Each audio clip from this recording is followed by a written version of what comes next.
Oh boy. Boy, oh boy, oh boy. I certainly hope things don't crash this time around the way that it did the last stream, which I think was actually about a week ago. Sorry I've been away. My sleep schedule has been garbage, so I do apologize for that. Um, so hello everybody, welcome to the stream. It's a big day today for some. Not everybody's gonna care about this. But we got some big shit planned for the stream up until 7:30 p.m. Eastern time, where I will be watching the Game Awards. We won't be streaming it. I don't have any clout in the industry to co-stream the Game Awards, so that's just going to be what it is. But I did want to break down the categories that are here for the Game Awards. Um, and just like, who's nominated, who's going on for anybody that cares. I'm going to be talking about it, at least from my perspective. Um, Somebody with Twitch Twitch emotes and stuff has liked my tweet, which by the way, my tweets are out there. If you ever want to figure out what the hell's happening with the stream, just check the Twitter. Usually have something going on there. So we have ourselves, how many categories? Jesus Christ, there's a lot of categories. We have 24, 31 different categories here. That we're gonna go over individually. We're gonna go try to do it like pretty quickly so that we can get to shiny hunting, because shiny hunting does not happen overnight. I mean, it could, honestly, but it's not going to be a very quick process. So I definitely do want to get into this and kind of sink my teeth into it. So we're going to start from the bottom and then work our way up to Game of the Year, because I feel like that's a kind of the better way to do it. Like, you kind of want to have like the big hitter be last. So we're going to start from the bottom here. The bottom one is going to be Best Esports Event. We have EVO 2022, the 2022 League of Legends World Championship, PGL Major Antwerp 2022, which I'm not entirely sure what the hell that was for. The 2022 MSI, also by League, and Valorant Champions 2022. It kind of seems a little stacked when Riot is 3 of the categories on the list here. So that's a thing, but honestly, if I were to make a choice as to who's gonna win it, especially given the way the event went, in terms of like how smooth it was, and also just the the match itself, it's got to go to League. Honestly, like the 2022 World Championship, like having DRX versus T1 in that final, the way that it all played out, just like all the drama, like you couldn't have asked for a better world championship final than that. Like, I think that was probably the best one I've ever seen. People will have their feelings on, League as it is. Um which I get it. But at the same time too, like you have to give props where props are due. That was a good event, and I do think they're going to win this category bar none.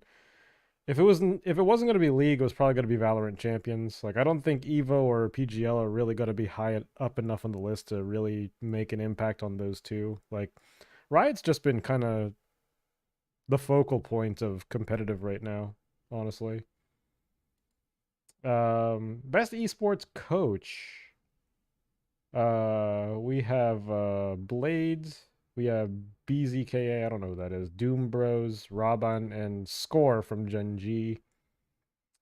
Um, to be honest, I don't really know why they chose Gen G, considering that Gen G didn't even make the finals of League. Like, that seems like a weird choice to me. Sorry, I had to go get my controller. Because I do have Pokemon running in the background. Um, but yeah, like if you included the coach for like T1 or DRX, I probably would have voted for them. But I think without doing that, I think it would probably have to go to Loud for Valorant. I think. Like, I'm not entirely sure. I'm not a VCT kind of guy. Like, I'm not gonna sit here and say that I am, but he's holding a trophy, so I guess that means he did something right. Best esports team. We have Dark Zero Esports for Apex Legends. We have FaZe Clan for CS:GO. Gen G for League of Legends. The LA Thieves for Call of Duty. And we have Loud for Valorant. Honestly, I'm gonna say it's between Loud and FaZe Clan, or not FaZe Clan, Gen G, excuse me. The league teams are always going to be favored in the esports categories because that's just like the quintessential esports game to play. Uh, I think Loud would probably be like the second best option here. LA Thieves, I do love them, but Call of Duty, like nobody cares about Call of Duty anymore. Oh God, I hate to be the one to break it to y'all, but no people care about Call of Duty as much as they call about Apex Legends, and that is like an echelon or two below League and Valorant right now. And CS:GO, like nobody cared about that since 2014. Let's be honest. Um, Best esports athletes. We have Chovy from Gen G, Faker from T1. We have Kerrigan from FaZe Clan, Simple from Natus Vincere, or Vincere. I might be pronouncing that wrong. And Ye from Cloud9. Oh gosh, what do I do? It's between Chovy and Faker. Like 100%. It's going to be between these two. I don't really know how the season went. I'm kind of feeling that Gen G kind of had a historic season, but it still ended up losing the goddamn championship. So I could understand if people chose Chovy, but honestly, it's hard to vote against Faker. Faker's just been like the face of League for so long. Still plays at such a high level. Like the fact that he still made the finals this year, like even though they kind of lost in pretty dramatic fashion, um Faker is still Faker. Like even though he had a couple of gaffes, he showed that he was human, but his human side is still 98% better than most of the people out there. So I would probably give it to Faker here. If it's anybody else, that would be a surprise to me. But I think it's got to be Faker. Best esports game. We have CS:GO, Dota 2, League of Legends, Rocket League, and Valorant. As much as I love RLCS, and RLCS was the reason I got into supporting esports teams to begin with, because I was a Cloud9 fan for Rocket League. Torment, Squishy, and Gimmick were three freaking legends of the game for Season 6. It's between League and Valorant once again. Like, I don't see how it's going to be anything different. I think just because of the way the League finals played out, it might just be League. Like, Valorant's going to be a very close second, though. Because Valorant's definitely been pumping out a lot of content. And it's kind of been an interesting diversion to have a shooter game like Valorant kind of mixing it up against its own, pretty much its own sibling in League of Legends. Uh, Sibling in terms of like just, the company's products. Because League has just been on top for so long, and now that Valorant's coming up, that like it's actually interesting to see that there's another esport that's on top now. Most anticipated game. We have Final Fantasy 16. We have Hogwarts Legacy, Resident Evil 4. We have Starfield, and Legend of Zelda: Tears of the Kingdom. It's not going to be Resident Evil 4. I mean, we had that back in 2004, 2005, whatever it was. It's cool that they're doing a remaster of it, but honestly, Resident Evil 4, the original Resident Evil 4, was pretty much what started to revolutionize the franchise into what it is now. So to remake it, I don't really know if you could improve so much on the formula. Maybe you could, but I just don't see why it's all that necessary. Um, at that point, I feel like they should just go forward as opposed to trying to remaster the thing that revolutionized the.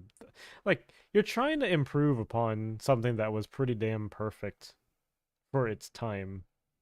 I mean, these days, like, we can see that there's like a lot of holes in it, but the over-the-shoulder camera angle for third person, just like a lot of the things that Resident Evil 4 did was just actually revolutionary, and like just the way that we play games now, like Resident Evil 4 changed that. I just don't know if the I don't know if the remaster is going to be as hype. I'm not entirely sure. Starfield, I'm not entirely sure at all. Like I don't know what kind of buzz is behind that for Bethesda. Um Final Fantasy 16, I feel like people are a little hesitant now. Granted, you do have a producer in Yoshi P, who is the producer of Final Fantasy 14, who has been doing wonders for that community. Just a really awesome dude. And also Masayoshi Soken, the music producer for Final Fantasy 14, also on 16. So you do have the parts in place to make this an incredible experience. It's just a matter of whether or not it will be an incredible experience as a single player game. I don't entirely know. I couldn't tell you. Some of the things that I've seen so far have looked promising, but I'm not sure just because I think a lot of people are going to be wary about it because 13 was not good, despite what people are going to tell you. 13 was not good. 15 was worse. Okay, actually no. 15 was on par with 13, and both of them are at the bottom, like with like Final Fantasy 1. Like they're just not good titles. Like I'm going to be honest. Like if you need a trilogy to try to fix the formula and the character development of the characters in your game that should have been okay in the first place, that took many of the titles one try. You think about Final Fantasy 7, you think about Final Fantasy 10, Final Fantasy 6. They didn't need a trilogy to tell the story properly for those characters. They were just good characters from the start. uh so yeah, there's going to be a lot of pressure on 16. I do think it's anticipated though. Hogwarts Legacy is a big one. Hogwarts Legacy is one, like when people saw the trailer for Hogwarts Legacy, like especially if you're a Harry Potter fan, your mouth was watering. Like, just like the only thing that really sours the hype for Hogwarts Legacy is the fact that it is only single player. That looks like a multiplayer game. Like that would be cash money if that was a multiplayer game. So I do think that there is a massive amount of hype around Hogwarts Legacy. Dare I even say, maybe even more than Tears of the Kingdom. Tears of the Kingdom, I think there just hasn't been enough out there that Nintendo has revealed about it. Which they might have a trailer tonight showing more of the things about Tears of the Kingdom, about what the plot line is going to be, about what the environments are going to look like. Just kind of going a little bit more in depth with what the game is about and the lore behind it. Because they've kind of given us almost nothing, for like however long it's been since they announced it. I think that was like what, 2020, 2021? I can't remember. But I do think that that is anticipated for sure, but not as much as Hogwarts Legacy. Like Hogwarts Legacy is by far like its own standalone thing. And it's just got so much hype because I don't think there's been a Harry Potter game quite like it. Like you've had the Harry Potter games in the past that were kind of like kids games. This one looks legit. And I think that's a lot of the reason why everyone wants that one for sure. Best adaptation, recognizing outstanding creative work that faithfully and authentically adapts a video game to another entertainment medium. We have Arcane for League of Legends. We have Cyberpunk Edge Runners. We have the Cuphead show. These are pretty much all almost Netflix. We have Sonic the Hedgehog 2, the movie, and Uncharted.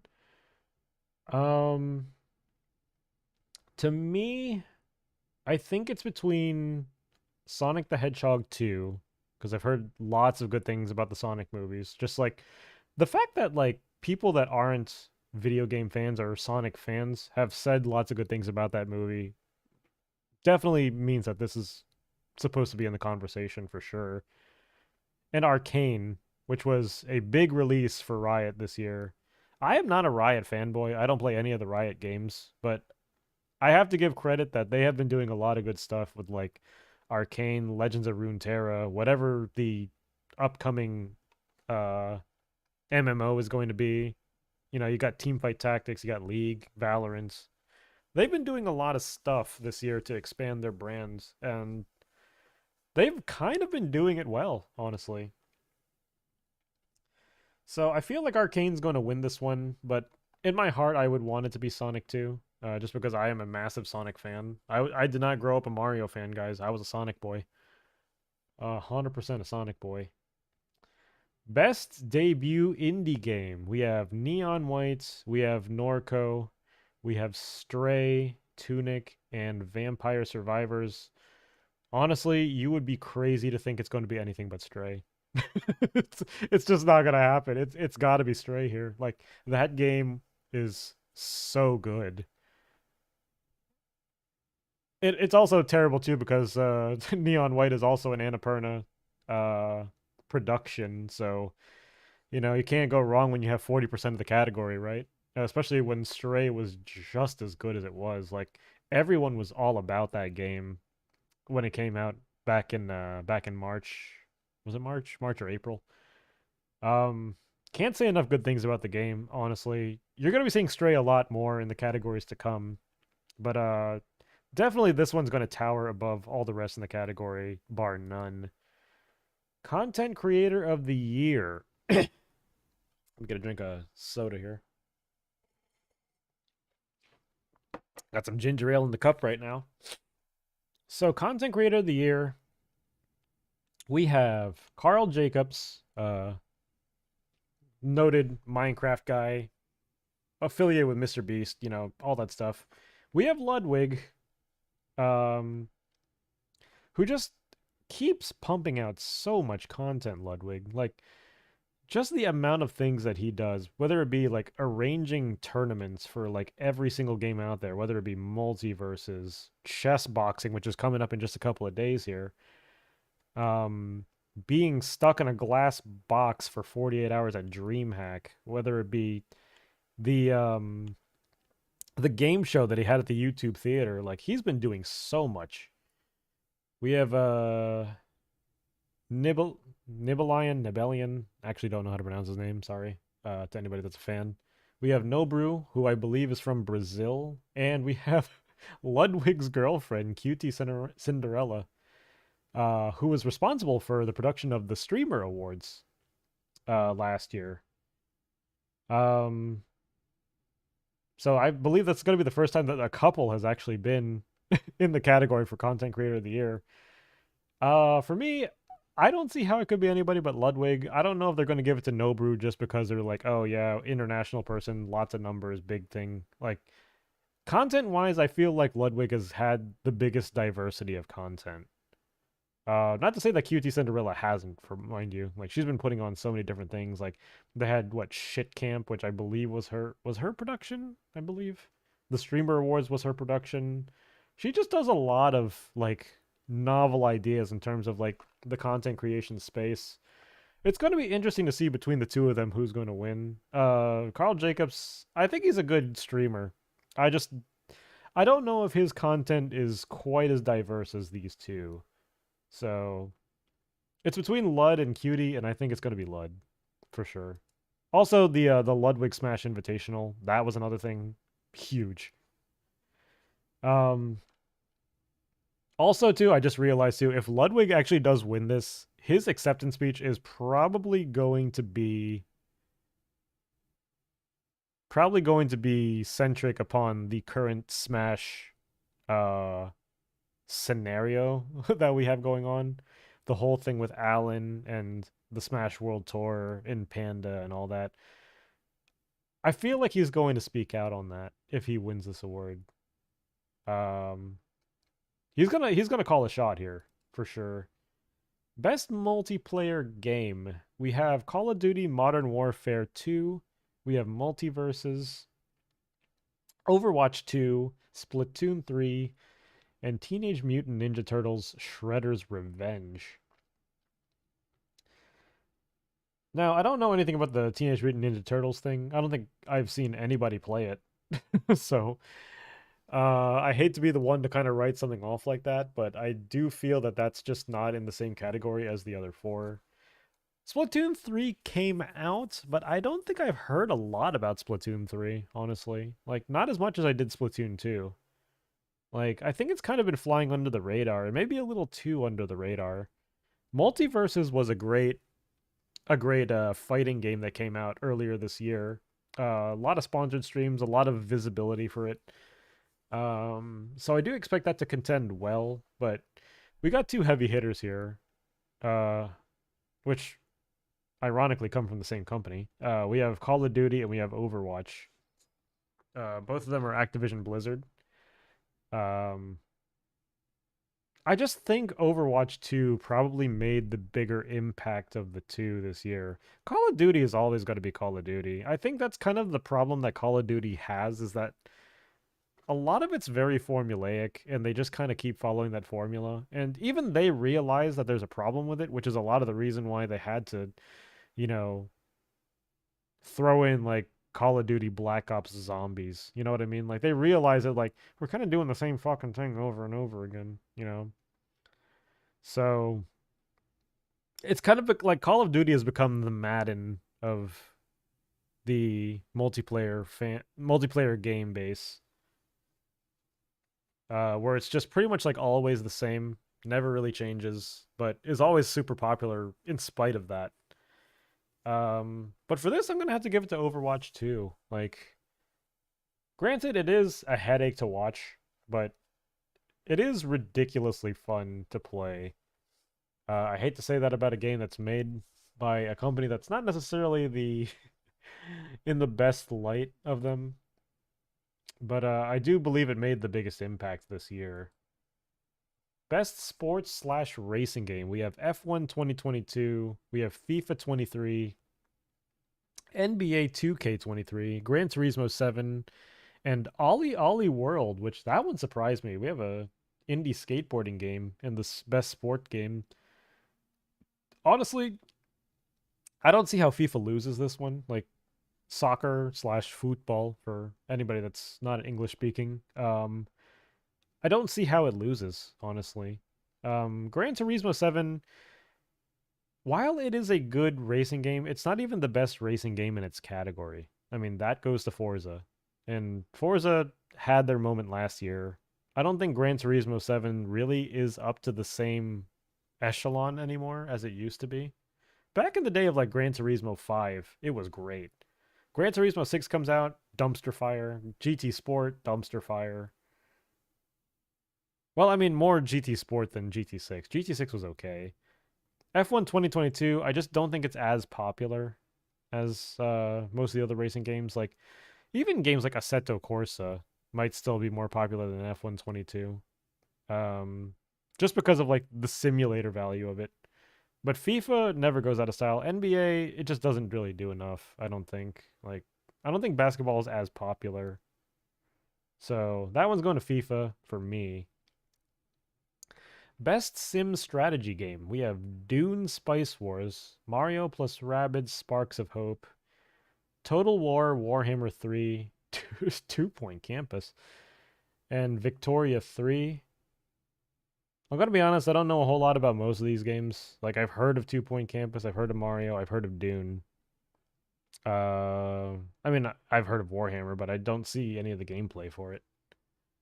If I were to choose, it's between Mario and Dune. I feel like they might give it to Dune, honestly. It's not to say that Mario's bad. I just think that like more people, I don't know how the voting would go for this, honestly. I don't really know how popular these things are. I've seen a lot more people play Dune than any of these other four games combined. So I think Dune might win that category. I'm not entirely sure. I've never even heard of Victoria 3. Was that what it was called? Victoria 3? Yeah, Victoria 3. Best family game. This is always a nice one. We have Kirby and the Forgotten Land, Lego Star Wars: The Skywalker Saga, Mario plus Rabbids Sparks of Hope once again, Nintendo Switch Sports, and Splatoon 3. If we're talking about games that you can play with the entire family, There's only a couple of games on here that would really qualify, and it wouldn't be Kirby, unfortunately. While Kirby is a great game, it's not a multi. I don't think it's like a multiplayer game that you could play with the whole family. Like, I don't think that works.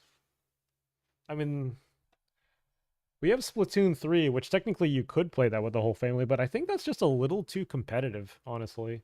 Like, I don't think that's really going to be one that transfers well. Sorry, I'm getting my space heater. It's a little bit cold over here, dude. I don't know if you knew it, but I'm in the Northeast in December. It's freaking cold. Um so Splatoon 3 may be a little too competitive for family play. Lego Star Wars, I think if there's a multiplayer to it, I've never played it myself, but that's always been a cutesy one to have. I think the only one that's really going to qualify for the entire family would be Nintendo Switch Sports. Like, I think that's going to be the one. Um, like, it's just built to be multiplayer, just, you know, very family friendly, easily consumable. Um, doesn't require a big skill level for any of the things that happens. So I think that might just be the one for families. Like, you want something that's just easy and just fun for the whole family. And I don't see how any of the other ones really qualify. Um, Best fighting game. We have DNF Duel, JoJo's Bizarre Adventure, All-Star Battle R. That's a mouthful. The King of Fighters 15, Multiverses, and Sifu. I'm gonna be honest, the only one that in this category that's actually made waves was probably Multiverses. Like, King of Fighters, no disrespect, 15 editions in, still hanging around, still producing content for the VG, like the what is it, the fighting game community? Uh so it could be between King of Fighters or Multiverses. I don't know if I heard too much about JoJo this year or DNF Duel. I'm not entirely sure. I haven't even heard of Sifu, honestly. I'm gonna have to defer to somebody that knows more about fighting games. Like, if it was up to me, I've seen more multiverses this year than I have any of the other four. Um, okay, best role-playing game. Well, that's a megaton bomb to lead off with here. We have Elden Ring, Live Alive, Pokemon Legends Arceus, however you want to pronounce it. I don't judge. Actually, I do. It's Arceus. Despite Nintendo saying it's Arceus, even though for years they didn't. We have Triangle Strategy, and we have Xenoblade Chronicles 3. Man, Nintendo's got 4 of the 5 on here. Okay, actually, no, Triangle Strategy is more than just Nintendo. Like, they're on Xbox Game Pass as well. I don't think anything beats Elden Ring. Elden Ring is just kind of, the elephant in the room right now. Like, it was the one from the very start that was made to be the main contender. Now, it was a big deal for the beginning of the year. My question is, does it go wire to wire? Like, does it hold it? Like, for this category, absolutely it will. When it gets to the deeper categories like Game of the Year, would there be something that overtakes it? Because there were some releases that happened later in the year that could potentially unseat Elden Ring, which we're going to see in a bit. But it's going to be Elden Ring for that one for sure. Best action adventure game, we have A Plague Tale Requiem, God of War Ragnarok. You remember what I said about somebody unseating Elden Ring? God of War Ragnarok. We have Horizon Forbidden West, or as many of the lesser brain people like to call it, Horizon Zero Dawn 2. I hate it when people do that, by the way. When, like, you just keep referring to like Breath of the Wild 2. It's not Breath of the Wild 2 now. It's fucking Tears of the Kingdom, but people still call it Breath of the Wild 2, and I'm like, what shallow end of the gene pool? Come on, it's got a name. Call it by its name. We have Stray and we have Tunic at the end. Stray, by the way, still fucking great game. I would love for Stray to win this category, but uh, it's so hard when God of War Ragnarok is right there. Like, In my heart, I want Stray to win this one. Realistically, God of War will. But I always want the cat to win. So that's the way I see that. Best action game, Bayonetta 3, where basically the that one voice actor basically lied about how much he was getting paid to voice act that whole thing. Call of Duty Modern Warfare 2, we have Neon Whites, Sifu, and Teenage Mutant Ninja Turtles. I feel like it's just going to be Call of Duty. I know it's kind of a lame answer, but I don't think Bayonetta 3 did enough to overtake Call of Duty. And I don't know if any of the other ones really...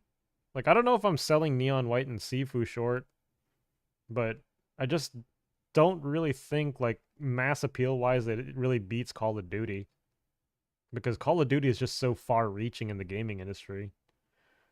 So yeah, I think it's just Call of Duty for that one. Best VR game, we have After the Fall, Among Us VR, Bone Lab, Moss Book 2, and Red Matter 2. I'm gonna be honest, I've only heard of one game on here, and I have a VR headset. So if I were to guess, and it seems like a cop-out answer because I really don't think there's as much depth to Among Us VR, but I do think it has the most mass appeal of any of the four on here. Like, I don't really know how much... I mean, I think I've heard of Bone Lab. I haven't even heard of the other three. I feel like people are just going to vote for Among Us because they've heard of Among Us. Like, most people are going to have a VR headset. And most people that do, I mean, I guess they might have played Among Us. But that came out just fairly recently, too. So, I really don't know what the deal is with this one. I'm just going to say it's Among Us. Innovation in accessibility. We have As Dusk Falls, God of War Ragnarok, Return to Monkey Island, The Last of Us Part 1, and The Quarry. I'm going to say right now, anything that says The Last of Us is immediately a no. Even though I know, like, the Game Awards loves to suck the ass of Naughty Dog. I'm sorry, they do. Like, that whole year that Last of Us Part 2 won everything despite it being hot garbo, mega garbo, infinite garbo, garbo caliente, as they say, as the kids say. For me, I feel like it's between God of War and The Quarry. The Quarry was a pretty good game, honestly. And recognizing software and our hardware that is pushing the medium forward by adding features, technology, and content to help games be played and enjoyed, by an even wider audience. I think as a choose your own adventure, I think The Quarry would be the one that applies the best in this category. God of War Ragnarok is not going to be for anyone, but I think anybody could play The Quarry. I don't know about a whole lot about As Dusk Falls, though. I don't know if that was like another Quarry type game, so to speak, but I think if you put any random person in front of The Quarry, they would be able to enjoy it. Because I don't think it's a skill-based game. It's just kind of more an experience. And the fact that there's like a bazillion different endings, you know? I always love to have games like that where it's really just kind of more about the experience than the difficulty of the game. Where I feel like God of War would be more skill-based. Best community support. We have Apex Legends, Destiny 2, Final Fantasy XIV, Fortnite, and No Man's Sky. Sponsored by Discord, by the way. I'm going to say I'm a little bit biased, because I play a lot of Final Fantasy XIV. I don't know that people still play Destiny 2. Hell, I don't even know if people play Apex these days. Fortnite, they've been coming back, you know, especially when they've introduced no build. They've been coming back. But honestly, I still feel Final Fantasy towers over these guys in terms of customer support. Like, they have been really, really on top of it. Now, granted, there are still like none of these games are going to be perfect in terms of the customer service, but who has the best track record? I'd probably have to give it to Final Fantasy 14, honestly. I think that's just the right way to go about this. Like, on top of the fact that the community doesn't really have like a lot of elitely terrible problems apart from like balancing. Like I think that might be like the one problem that Final Fantasy 14 kind of ran into was just like job balancing. Like that was like the big thing this year. Because they had that one snafu with the raid where basically the developers were like, "Well, we had no problems beating it, but we also realized that we're extremely good and you guys suck." I mean, I think that exchange alone might have made Final Fantasy 14 lose this category to maybe Fortnite, but I still think a lot of people will give 14 the benefit of a doubt. Also, apologies if you hear any emergency vehicles. This is a free to watch stream. The sound effects come free too. All right, so best mobile game. We have Apex Legends Mobile, we have Diablo Immortal, we have Genshin Impact, Marvel Snap, and Tower of Fantasy. Tough one. Tough one, tough one, tough one. I've heard a lot of, I mean, obviously Genshin's kind of the big honcho in terms of mobile. But Marvel Snap was coming up and Tower of Fantasy was coming up this year. Diablo Immortal, haven't heard too much about it. Not mobile anyway. Excuse me. And Apex Legends Mobile, honestly, I didn't even know that was on mobile. Like, I don't really know what the viability of playing that on mobile is compared to PC. I feel like the experiences are way different. Um, does anybody beat Genshin? Like, is there ever a time that Marvel Snap would beat Genshin? I don't think it would. I think it's pretty popular. I think it holds its own. Because I believe Marvel Snap was like a card, like a deck building game or something, probably on Pog. Also, why do I have so many? I have I have so many tabs open. Um, Marvel Snap. Yeah, it's a collectible card game, so I do believe that that was kind of like the big selling point for Marvel Snap, but I don't think that beats the experience of Genshin. I also don't know about Tower of Fantasy. What's Tower of Fantasy? Was that like a Genshin-esque game? It looks like it is, but I'm not entirely sure. Like, is Tower of Fantasy like the new Genshin? I don't know the answer to that, but I think it might be between those two, Genshin or Tower of Fantasy. I don't know enough about I don't know enough about Tower of Fantasy to make the call as to whether it's better than Genshin, so I'm just gonna say it's Genshin. Best indie game. Oh no. Oh, that hurts. We have Oh gosh, what do we do? We have Cult of the Lamb. Big fan favorite, Cult of the Lamb. Neon White, Sifu, Stray, and Tunic. We have Cult of the Lamb going up against Stray. That hurts. Oh, how do you choose? How do you choose? That sucks. Shield Motor. Shut up, Twitch. Um, I don't know. I mean, for me, I'm gonna say it's gonna be Stray. That's nothing against Cult of the Lamb because Cult of the Lamb was amazing. Still need to play it on stream one day. Uh, that's such a hard choice, dude. I would hate to be. I think I voted for Stray, but I could see why Cult of the Lamb would have a following in here too. I still think it's gonna be Stray though. Stray was easily like top 5 of the year, as we'll see in a bit. Best ongoing game. We have Apex Legends, Destiny 2, Fortnite, Genshin, and Final Fantasy 14. It's pretty much like the same thing as like the best community support.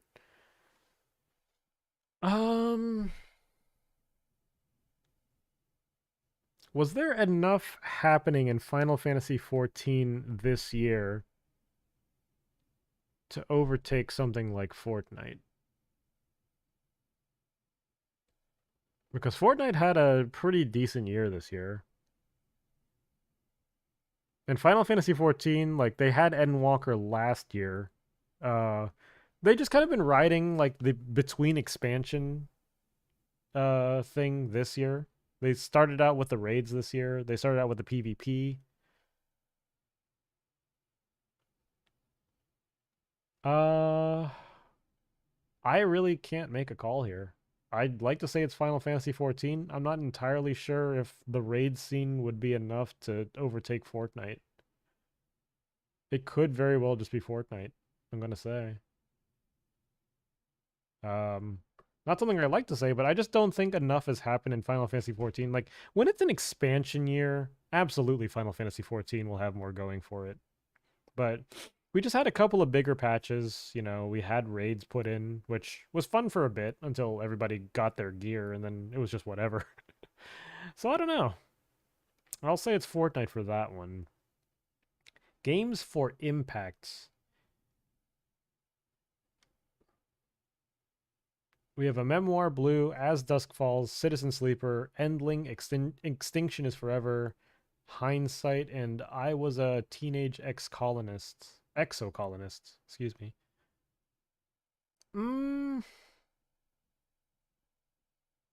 I'm gonna be honest. I haven't heard of any of these games. So I really, this is gonna be like one of the few times where I'm gonna have to abstain from voting because I just don't know enough about any of them to really make a decision on them.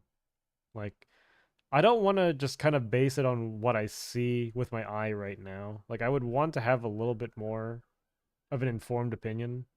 I just don't. So I'm gonna have to skip this category here.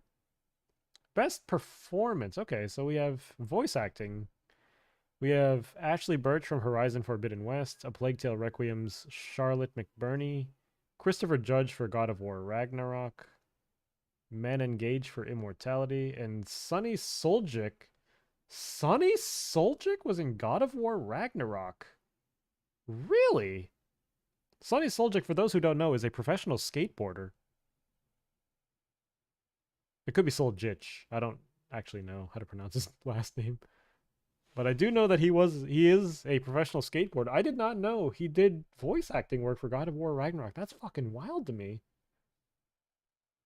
I'm sorry, but like, see, I don't want to just inform my opinion based on the fact that I know the guy. I don't think I could make enough. I don't have enough here to be able to inform an opinion on it, honestly. Because I don't know if Ashley Birch fucking killed it with Horizon. I don't know if Charlotte McBurney killed it with A Plague Tale Requiem. I can't just go based on the name of the game, even though for many of the categories I was, but it's mostly based on the buzz of the game. And for those, it was mostly just, you know, which game was like the biggest, right? For this one, it's based on performance, and I have not seen the performances for these five people. I don't doubt that each one of them killed it, but I just don't know enough. Best audio design. We have Call of Duty Modern Warfare 2, we have Elden Ring, God of War Ragnarok, Gran Turismo 7, and Horizon Forbidden West. This is the first category that we've seen where Elden Ring and God of War Ragnarok go up against each other. This is tough. I just think it's going to be Elden Ring's year. Like, it was the one that was the most anticipated. It was the one that was the one. God of War Ragnarok, though, gives Elden Ring the biggest run for its money. So I don't know which way they're going to go with this one.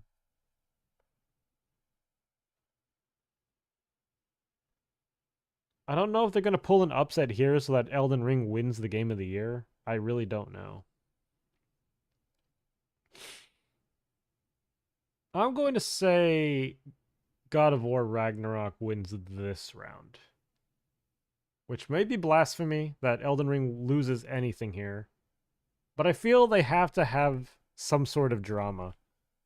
And it's not to say that like God of War Ragnarok doesn't deserve the best audio design. Like I've seen how the game is played. Like it is obviously like just such a great experience to have. To not have, but to experience. Best score and music: A Plague Tale: Requiem, Elden Ring, God of War Ragnarok, Metal Hellsinger, and Xenoblade Chronicles 3. I do think Elden Ring is going to take that one. Even though Bear McCreary was the composer for God of War Ragnarok. That's a heavy hitter right there. But I do think Elden Ring's going to take this category. Best art direction: Elden Ring, God of War Ragnarok, Horizon Forbidden West, Scorn. This is Scorn's first time being up here, and Stray. What a category. For outstanding creative and technical achievement in artistic design and animation. All right, hear me out. There is a world where Stray wins this. And I think if Stray is going to win any category that has Elden Ring and God of War Ragnarok in it, I think it's going to be this one. Like cuz let's be honest, like they kind of went in development for Stray for quite some time, creating a cat game, which they were always very transparent about it being a cat game. Uh Hi, I want to offer promotion of your channel viewers, followers, chatbots. Uh Turn it off, customize oh, what's this cross thing here? Oh. Oh. Anyway. Um so I think in this case, Stray is probably going to win this category. Because in terms of art direction, God of War Ragnarok had pieces to kind of build upon from the last game. Elden Ring, kind of like a more open version of games that they have produced before.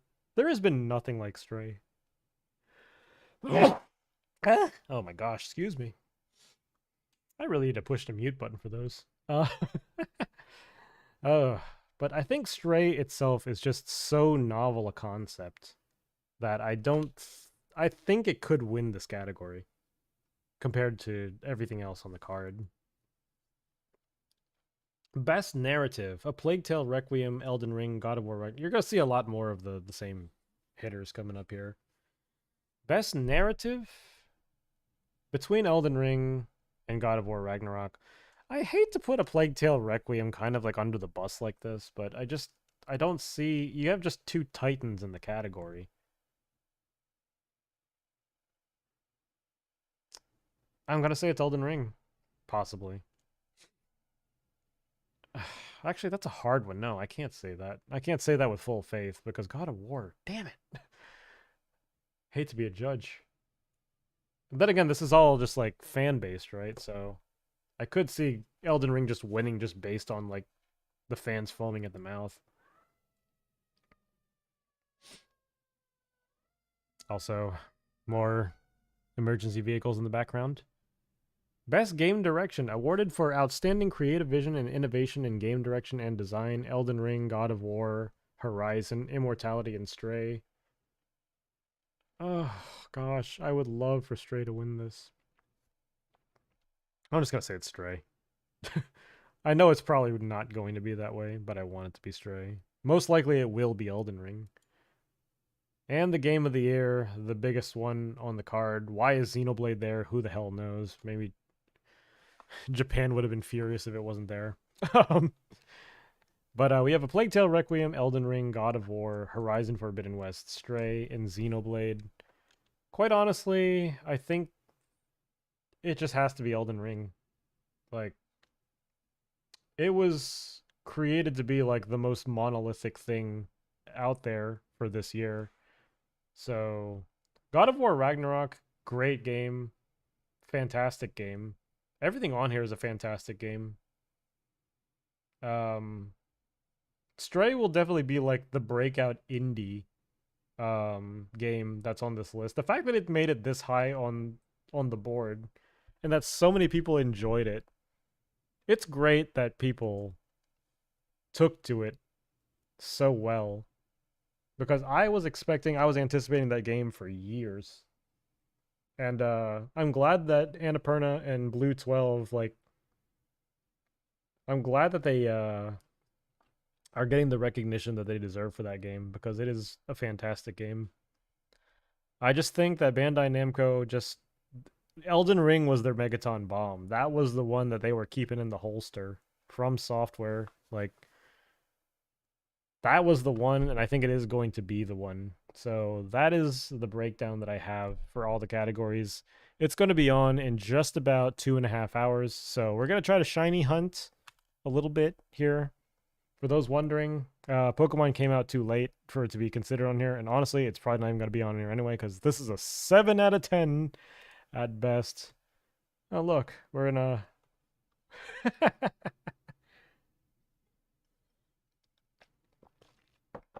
I have decided to start off the playthrough in Penny's room.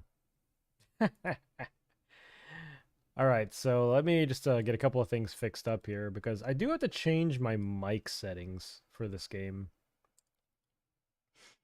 So we're going to call this Pokemon Scarlet now.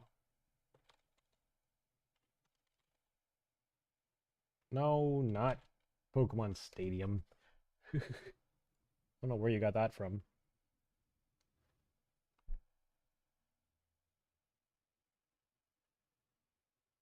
Okay.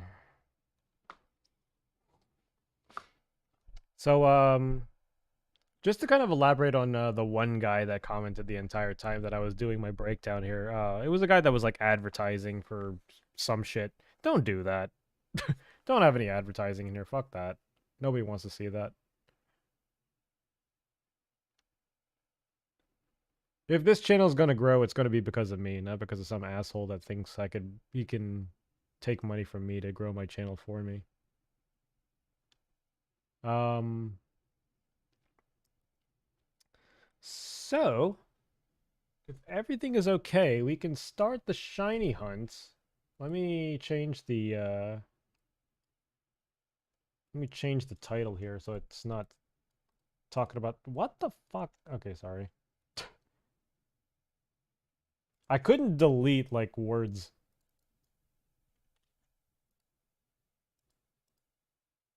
I'm taking out the Game Awards part because we're kind of done with that part now. We're now just going to the shiny hunting business. Honestly, I gotta try that sandwich simulator.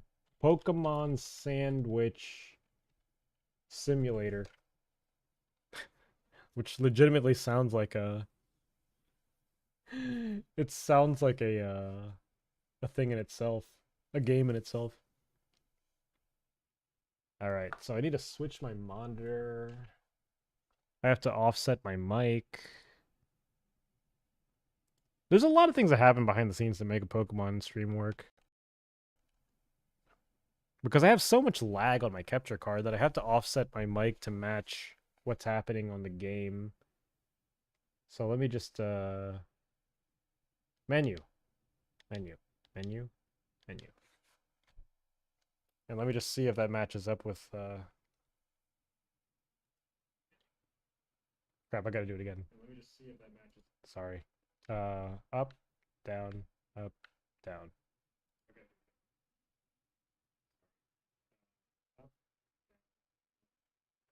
Okay, that sounds pretty good. Okay, so let's go ahead and get this on the road. So,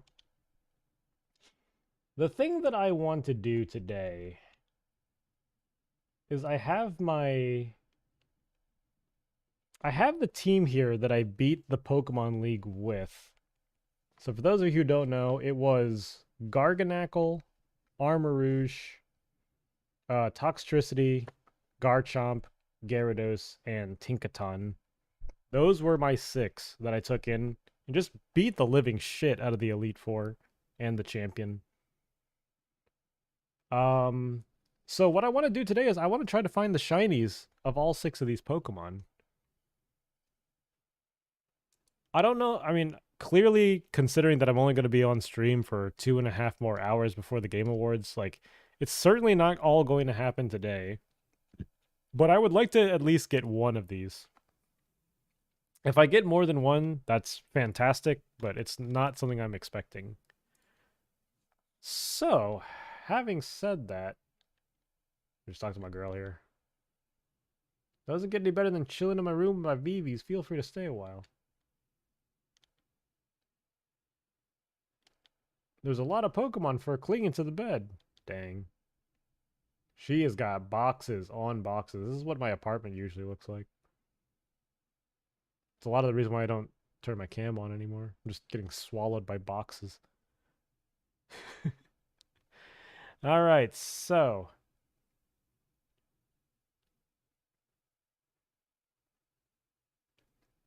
All right, we're going to get out.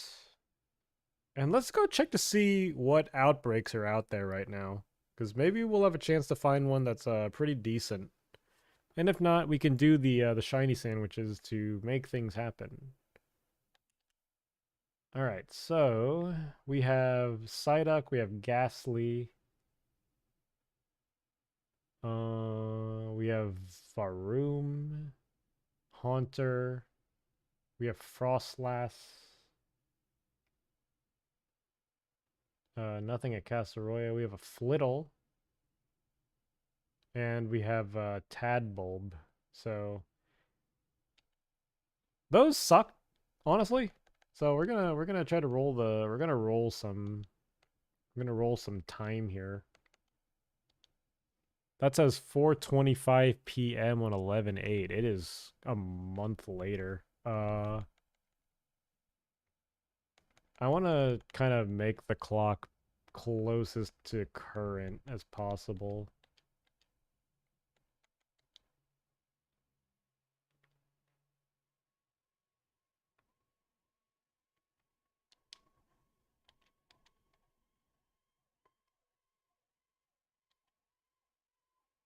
Actually, what I should do... God.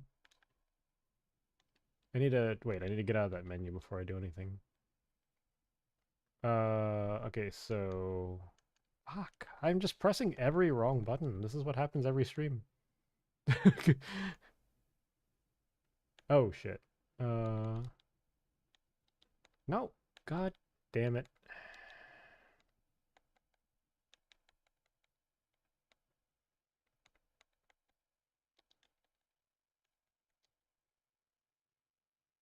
Okay. So we're going to do it this way. We're going to let it roll over to midnight on the Switch. So that it re-rolls like all the raids and shit. Oh yeah, I was going to check the raids too. So why am I running? Methagotha. I was running a lot of raids, like especially during the Charizard event, I ran a lot of Charizard.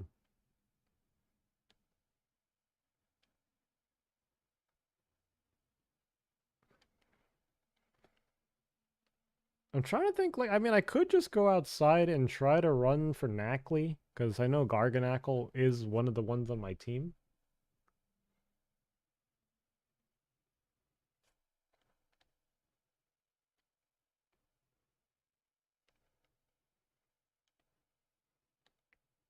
Alright, so let's see what the map has now. We have a Magikarp outbreak? Pog? Or is that just me being close to the water and there's just Magikarp there? Or maybe the outbreaks aren't on yet.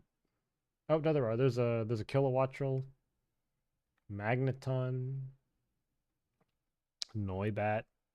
We have whatever the fuck that thing is. The bird that nobody played. The one that turns into Braviary. Which I'm gonna be honest, I didn't really play that Pokemon ever. What gen was that Pokemon? Oh gosh. I'm getting a call. Hang on a sec. Where is my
Okay, I do apologize about that.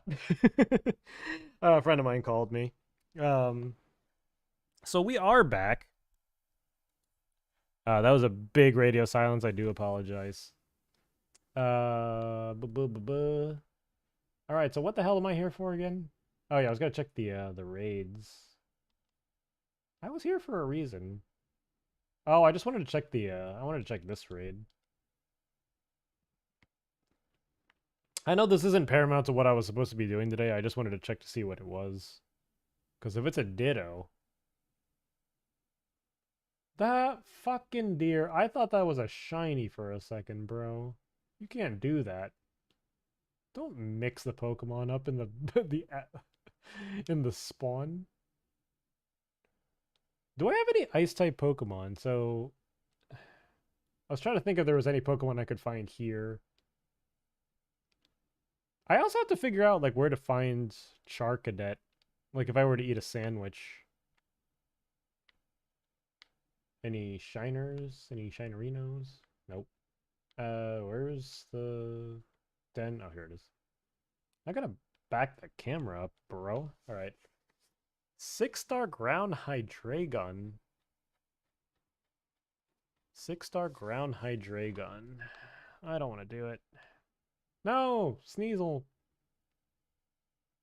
Sneasel, you're not as great this year without super luck, unfortunately. I would have run Sneasel in my party if it had super luck. It can't get it. I'm very upset about this.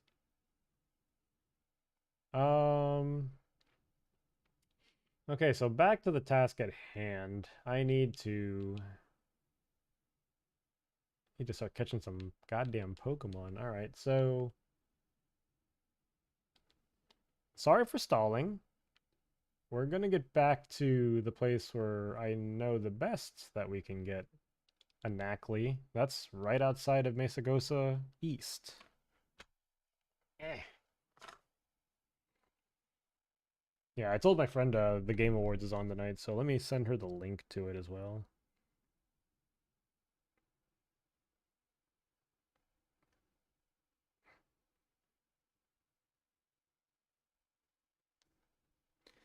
Alright, we're in Mesagosa. Now. Just gonna go out the door. And I gotta figure out what kind of rock sandwich I'm gonna make here. I do wonder if it's just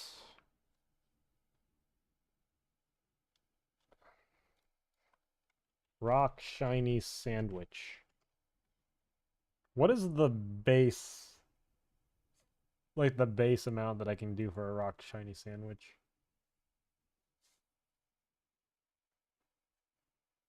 Because I know there were some people that were just like doing. Let me show you. Oh shit, that's the wrong button. Poke, no, picnic. Oh, shut up with your fucking. I could just get lucky one time and just get a Pokemon. Never gonna happen. Anyway. I know there are some people that just put like 2 Herba Mystica and then just like the 3 key ingredient. Just like 3 of like the 1 key ingredient. So we're gonna go to creative mode. No, not like creative mode. I did go do a lot of shopping too. Did I not get bacon? Oh, I did get bacon. Never mind. So if I just did that and go next, and then I just use Herba Mystica. I don't entirely know what this entails. I'm just freestyling this. Hey Ninja, what's going on? I know there is another recipe that requires a lot more ingredients, but I do want to see like if I can just get away with like the most base amount. So here's the Herba Mystica. And we're just gonna put the bacon on top of it. This is a sandwich I would make in real life, honestly. I also found out too, the top one does not matter, so we're just gonna toss that out there. Now that's a sandwich.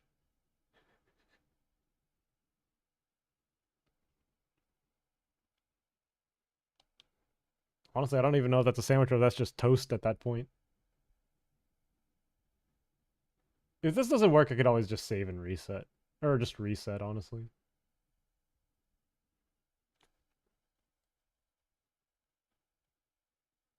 Nothing, just waiting for the VGA tonight. Hoping to see some cool new video game trail. Yeah, the Game Awards for sure. It worked! All you need is just freaking 2 Urban Mystica and the one ingredient. But yeah, the Game Awards, I definitely want to see what's happening tonight.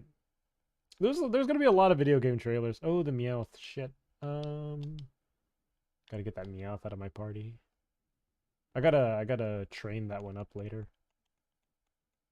But yeah, I do want to see, because I mean, we all know that like there's gonna be a lot of business going the way of Elden Ring, God of War, Ragnarok. I do want to see Stray win a couple of big categories because I feel they have the ability to do so.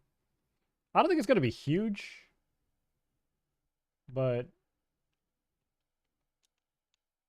it's going to be interesting to see that and also the game trailers. Like, I want to see, like, Hogwarts Legacy, Alan Wake 2 gameplay. Nice. I do want to see more Tears of the Kingdom if they have it. If I was a Knackley, where would I spawn? Just be right here, right?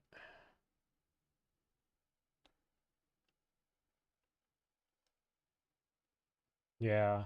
And then just like the categories themselves, like they're pretty interesting to kind of speculate on. Like I spent like the first like 40, 50 minutes of the stream just kind of just talking about the categories and the nominees and just kind of where I think they're going to go. Um there's so many different things, man. Like I'm really excited to see it this year. That's going to be on what, just about 2 hours from now, so I'm not going to be streaming for more than that. Like it's going to be like once that hour comes, I'm going to be watching the Game Awards. And I am not authorized to co-stream it. I have no clout in the industry whatsoever to do that. Uh so at that point I will just say enjoy the show and hopefully we get to see a lot of good trailers. Right now, we're trying to go for a shiny Knackley. It's kind of hard in this area, though. Probably should have tried for, like, a better spot. Oh, God. I don't think they even spawned this in this area here. By this area, I just mean, like, just this particular section. Like, I know it spawns in the general area, but... But I'm trying to get shinies of my entire league championship team. And I understand that this is no small feat to achieve. I do need to stand still in some places here, so I just need to find a good spot. Alright, so if I go out here, maybe. We're just going to give it a little bit of time to let things spawn in. This is... I really think God of War is going to win Game of the Year. I don't think Xenoblade 3 will win. I don't think Xenoblade 3 has a chance at all. Not when Elden Ring, Stray, and God of War are in front of it. Like, it's not to say that Xenoblade's a bad game, but those three are just, like, monolithic as far as games are going. Which, actually, ironic that I used monolith. Sorry. But they're just gigantic. Is that a... Hey, hey, hey, hey, hey, I'm just looking at your eyes. I'm just looking at your eyes. That is not a shiny. God, shiny Charcadet are so hard to identify. Because only their eyes are a different color. Yeah. Like, Xenoblade 3 didn't even make it on the list of, like, many of the other categories that Xenoblade 3 should have been considered for, like RPG and stuff like that. So, to kind of throw them in willy-nilly into the Game of the Year category, despite not having, like, any presence in any other category, just kind of makes it a little silly to me. I think they just needed a game to fill out the 6 for a game of the year. God of War is like the only thing uh that can give Elden Ring a run for its money for sure. And it's going to be interesting to see that too, because I'm pretty sure both games are going to win something. It's just who's going to win the big one. If it was up to me, it would be Stray. Stray would beat both of them, but it's probably not going to happen. Not with the popularity of those two. It just can't happen, honestly. If it does, I would lose my mind. That would be akin to finding a shiny. Just Stray beating God of War and Elden Ring.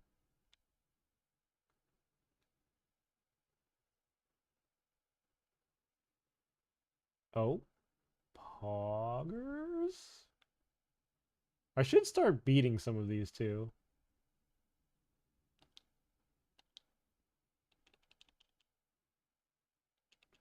Use my shiny scissor to do it. Shiny hunting the scissor was so much easier though. Just because you could just use like the sandwich in the bamboo forest for flying type, and it's like literally the only two flying type. That is a massive Knackley. Um literally the only two Pokemon that are flying type in the bamboo forests are Scyther and Altaria. So you just saw like just an abundance of freaking Scyther everywhere, and one of them just happened to be shiny. I'm okay with that. We take those. I still need to catch one for my friend though. Even though Scyther's kind of garbo in this gen.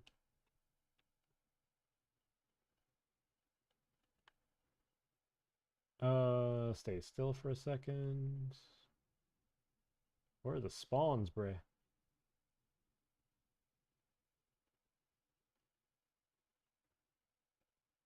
There must be a better place for me to spawn Knackley, because this place is rough.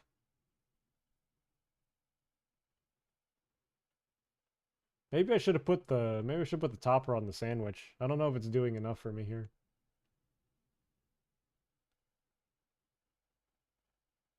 It spawned an entire thing of shinks.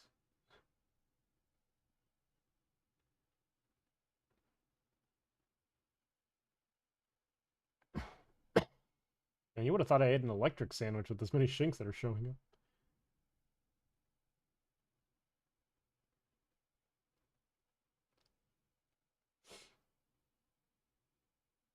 Why do I feel like it's not actually going to show the shinies unless I do like the full sandwich recipe?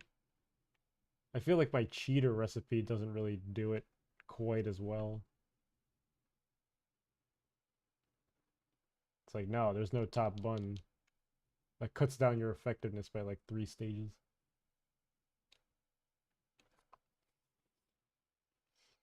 Alright. The Game Awards 2021. That's not what we want. I just have to send this to my friend on the Facebook. Oh shit, that's the wrong one. Okay, there we go. Alright. So we're going back at it here. How much more time do I have on the clock? 21 minutes. So first 10 minutes, nothing. Finding a shiny Knackley, not too difficult, but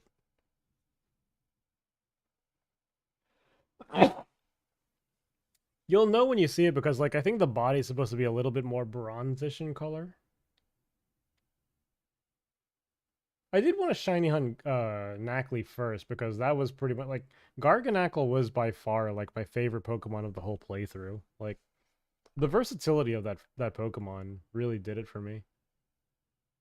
Just like he could be a defensive wall, he could be like a freaking humongo offense thing with like iron defense and body press. He has hammer arm. He can learn all the punches. Like, there was an infinite amount of utility for Garganackle, on top of him just kind of being like the biggest like wall Pokemon that you could have in terms of defense. Okay, one of the biggest ones. And then just purifying salt, like all of a sudden, like he just doesn't get statused. You know, you put a covert cloak on him and you just can't put a status on him at all. Like, then Salt Cure does like 1/8 of like a Pokemon's damage like per turn, 1/4 if your water or steel. Like, there's just so much upside to Garganackle that I just loved it from the start.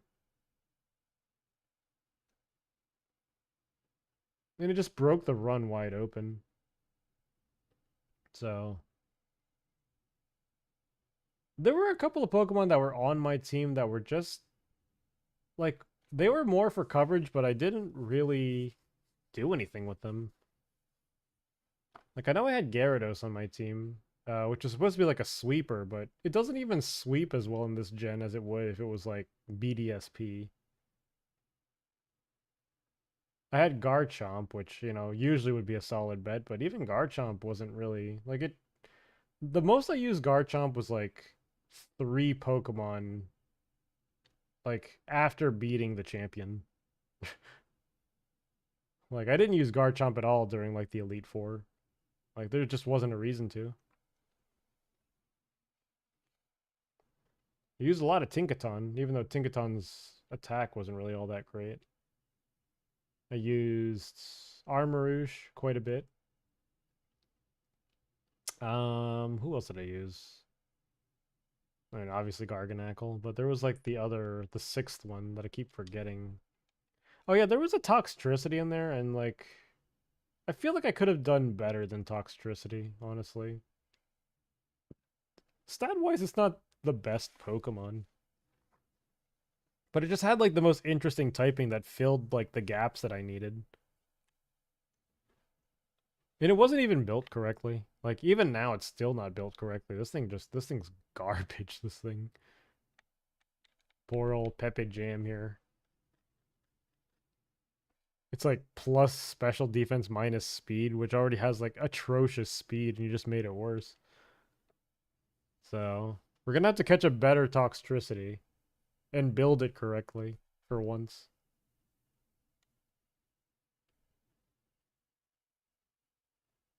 Where would be a better place to hunt an Ackley?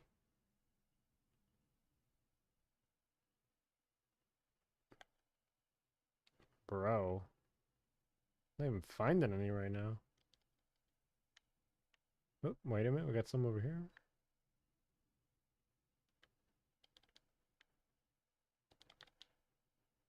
I think I'm gonna rotate it too. Like if I don't find the first Pokemon, we move on to the next one. I didn't save beforehand. Oh shit.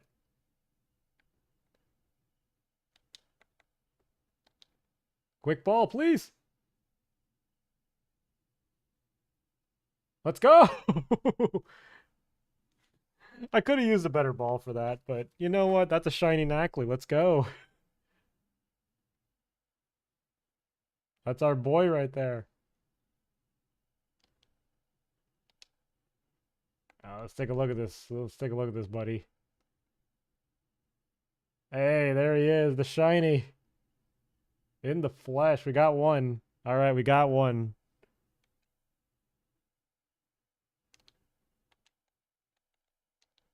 You know, for having a 2.5 hour window, or 2 hour window, getting one already is really nice. Charcadet's gonna be fucking impossible. Which one should I do next, though? Which one should I do next? I could do Garchomp. I could do Tinkaton. Tinkaton would be an easier one, I think.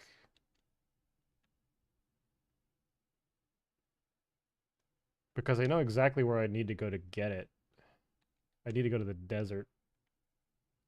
Because there's one spot in the desert that a Tinka... It's either a Tinkatuff or a Tinkatink shows up. And it's like the only fairy thing like within like a huge radius where it shows up. So if I could spam it there. Before I do that though, let me go to the bathroom. I will be right back.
All right, we are back.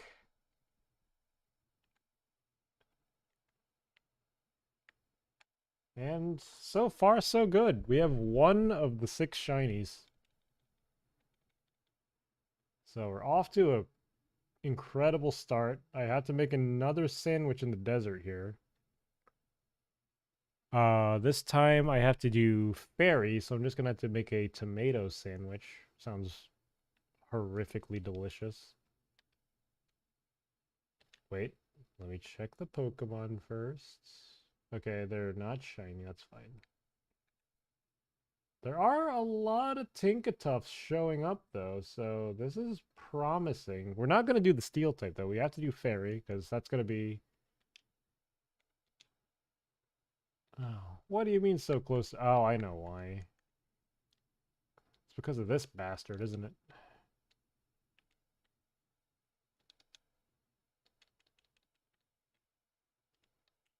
Alright, so if I try it again, right? Hear me out. Yep.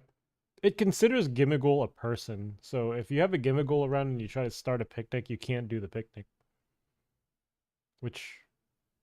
Hell if I know why they did that. Okay, so this time, creative mode, we're gonna do tomato, and we're gonna go sweet Herba Mystica this time. Party Sparkler, always. So we'll give it a little bit of that. Hopefully this doesn't fuck up.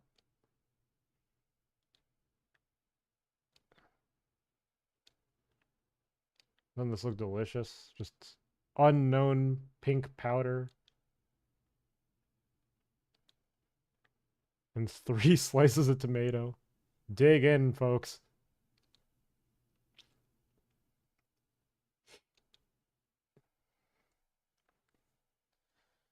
All right, let's see if this works. And if it doesn't, then we're going to have to try go to the drawing board.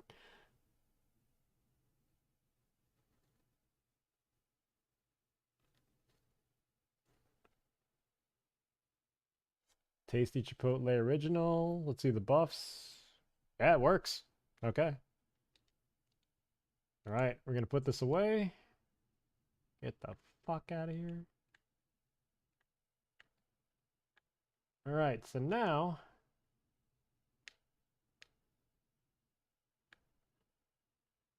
let's see if we get the Pokemon we're looking for. We got the little Tinkatuff, so we'll go ahead and fight this one.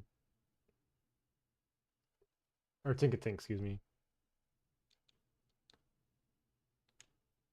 Sarash.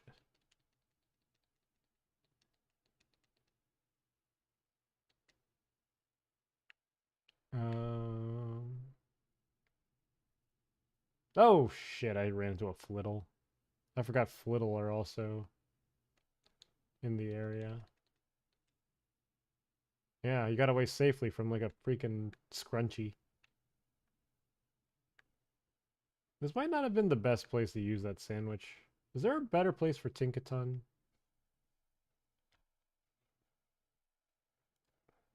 Tinkaton or Tinkatink, let's say. Location. It says Paldea. Like, well, yeah, no shit, asshole.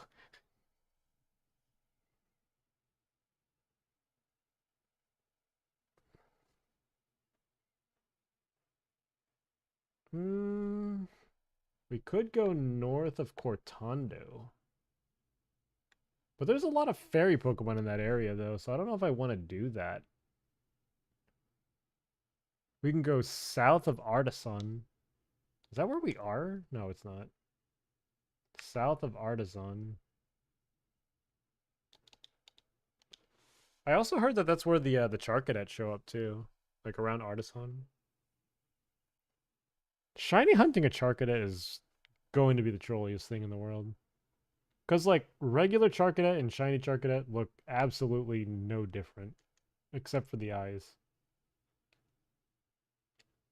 And that sucks. Alright, so we're gonna go in this area here apparently. I have absolutely no clue whether this is going to work or not. It would be a wonder of the world if it did. Got Teddy Ursa over there. Bunch of Murkrow. Is that an Oricorio? There's a lot of Oricorio.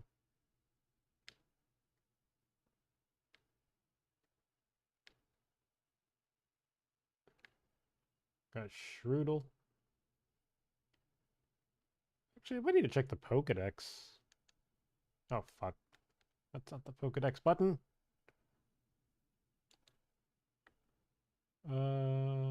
Where is Tinkaton on the Pokedex?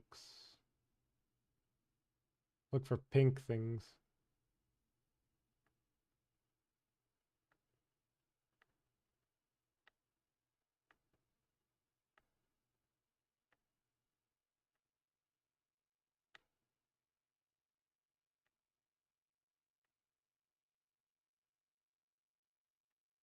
Okay, there you are. Tinkatink Habitat.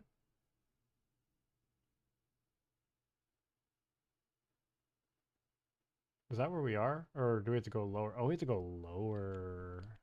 Oh, shit. So, like, where I am is not low enough. I have to be, like, here. Okay. So I gotta go up this mountain. Ooh, frame rate. Frame rate. Save the frames, kill the animals.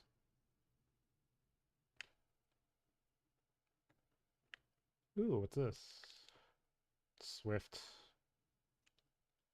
Could not have asked for a lamer fucking... a lamer TM to get there.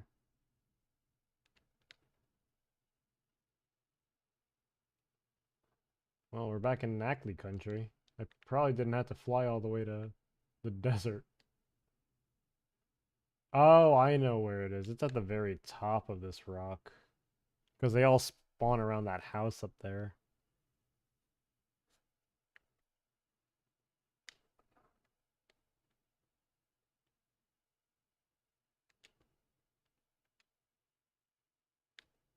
Hello, losers. Who's getting caught today? Axe you. There are a lot of Ghastly here. I should probably shiny hunt Ghastly here. Give me a Gengar.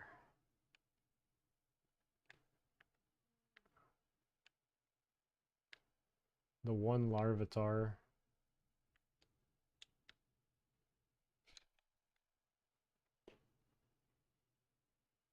Lots of Swablu. I'm gonna catch my friend a shiny Swablu up here, maybe.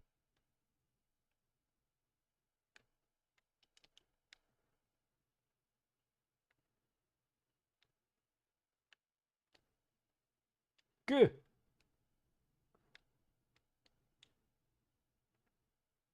Got Big Boy Vigoroth. We have a Knackle Stack. Stealth Rock TM.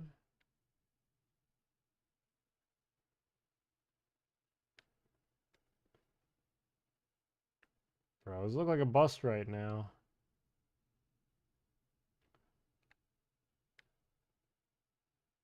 Like, do I have to go higher?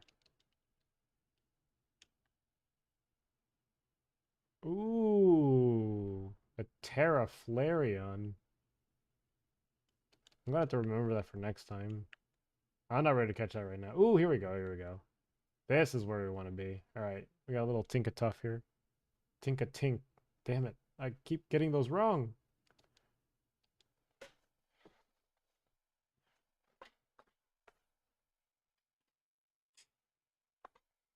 Alright, what's our time right now? It's almost 6 o'clock here on the East Coast. Show starts at 7:30. I'll be very cognizant of that. We're gonna adjourn here in about an hour. We're still gonna try to see if we can get another one of those shinies before we get out, though.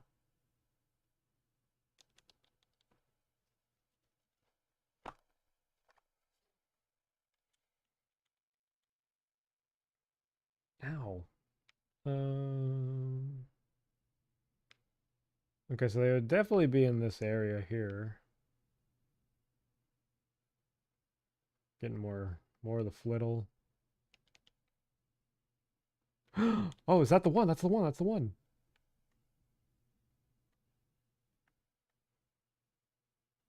That's the one. Let's go.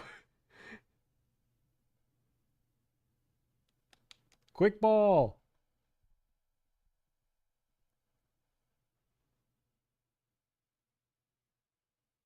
Yes. That's two. This is already going like super well. All right, 2 of the 6. Let's go. In practically no time at all. Sandwiches are OP with the shiny charm. All right, so Tink-a-Tink, we're gonna move you right under there. I want to go for Garchomp, man. Garchomp feels like the one right now.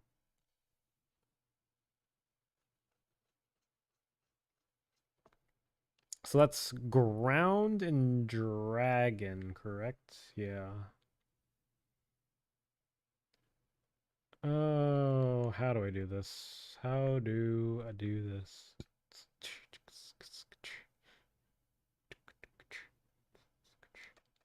We're gonna go to the Dali Zappa passage. It's either the Dali Zappa passage or it's just Area 0. Like, I could just go to Area 0, honestly. Actually, you know what? Area 0. That's probably the best bet. There's a lot of spawn at the in the cave.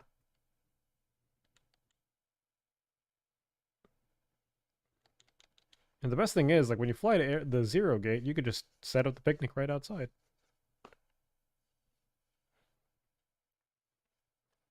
All right, 2 of the 6. Let's go. Charcadet's gonna be the trolliest one, though. I keep saying that because I'm not looking forward to it. It's like I look to that like I look to go into the dentist. Oh shit, I was supposed to be picnicking. I do feel bad that I'm kind of wasting the Herba Mystica, but we're gonna raid and get it all back, so I think it'll be fine. Okay, so for dragon type, we need avocado this time.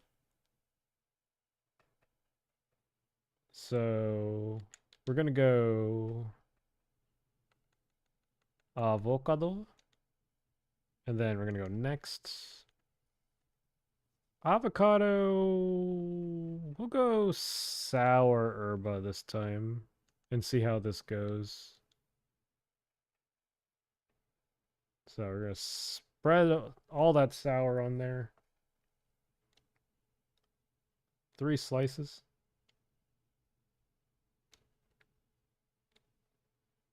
Beautifully, beautifully arranged.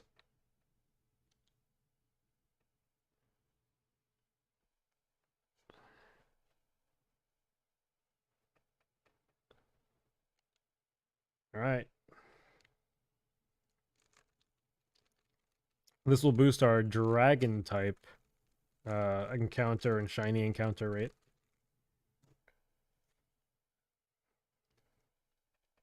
Of course, this is also difficult because there's a lot of dragons down there.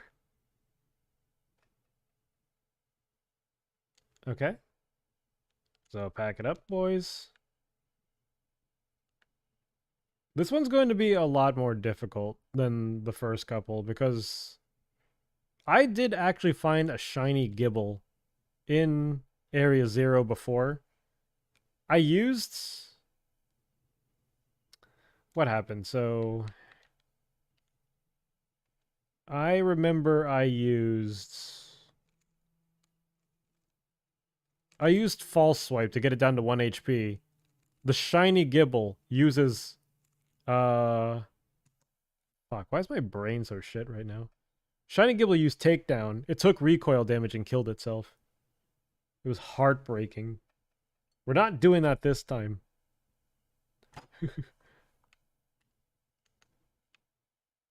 Hey, look, Argonackle. Hey, we got a shiny version of you already. I might hunt for Screamtail too. Even though Screamtail was not part of my championship team. Okay, nothing to see there.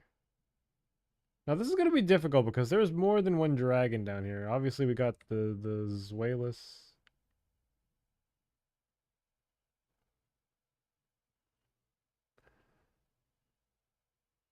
We got Great Tusk. Big boy.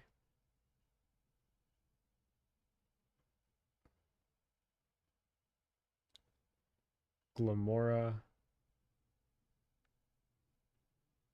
This one's going to be tough.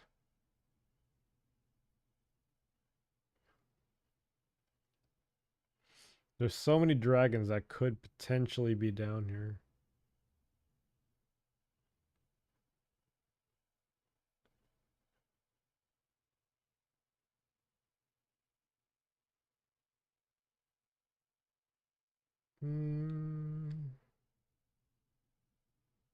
Yeah, and like I think by the next stream, the shinies that I've caught today, I'm going to have leveled them and tried to have maxed them out as much as possible. How did that Gibble get all the way up there?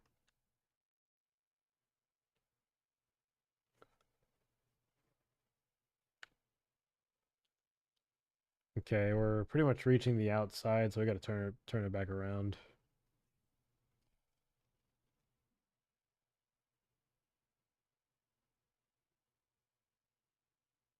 More Glamora.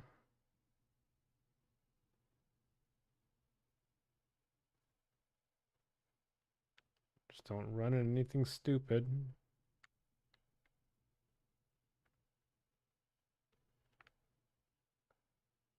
That one shadow was mega scuffed.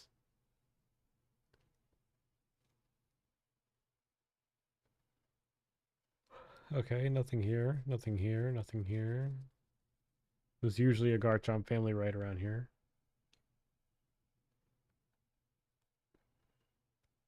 Not this time. Oh, wait, there they are. No shinies though. There's a really big Gabite. Or Gibble, excuse me. It mix up a lot of Pokemon's names.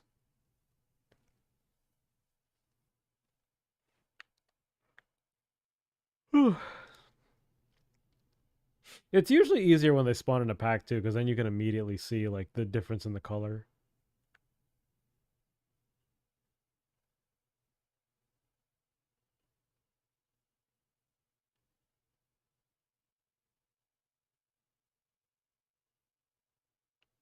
Okay. Any more coffee? What time is it right now? It is 6 o'clock. We are under an hour to go to find ourselves a shiny. Huh?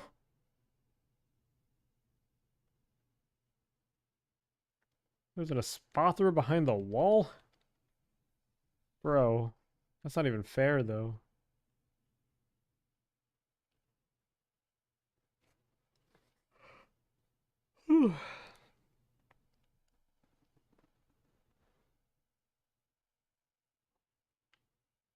I guess we could just run the entire length of the cave, considering.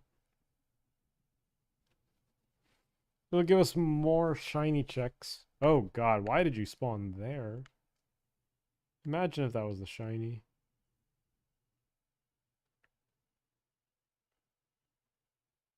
Watch me having said that, find out that what was on the ledge was actually a shiny later on.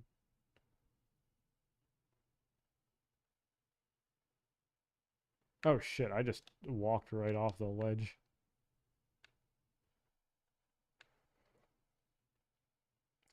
Okay, we're down here now. Definitely not the play.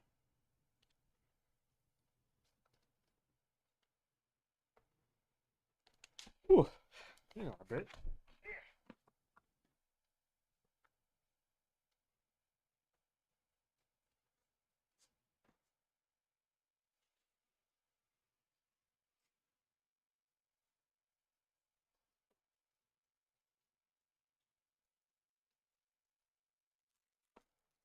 Alright.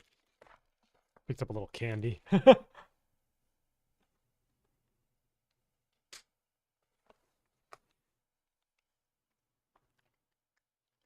Okay. I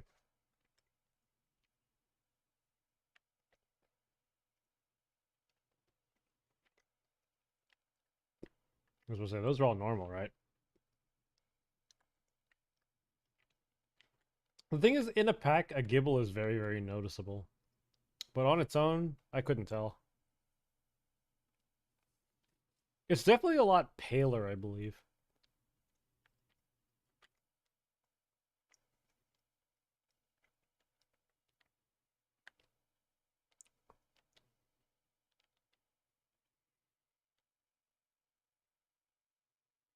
How much time I got on this sandwich? 23:10. Y'all are way too close to the edge for my liking. Garganackle. Abra.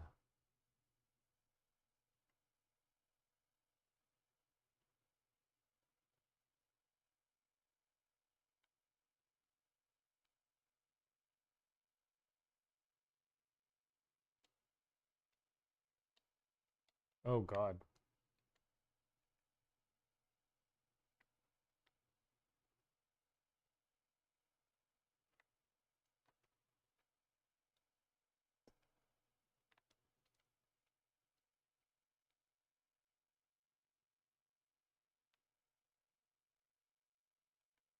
Mm.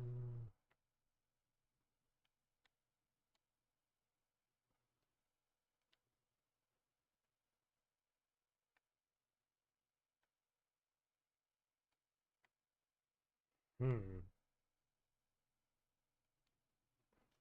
I am getting dizzy.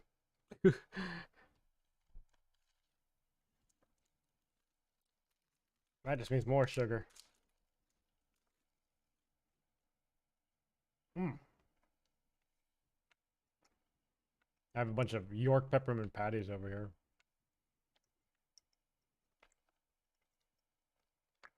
Which is usually what I eat at work to wake up a little bit, because the peppermint does perk you up a bit. A lot of people are not fans of like the mint in the chocolate, but that just means more for me, bro.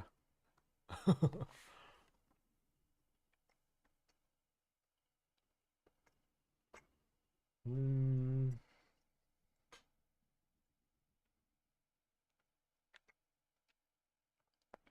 What happened if I went this way?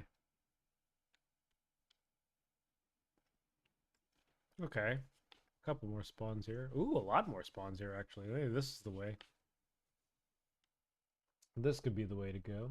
Oh my god, he is living on the edge. The Spathra.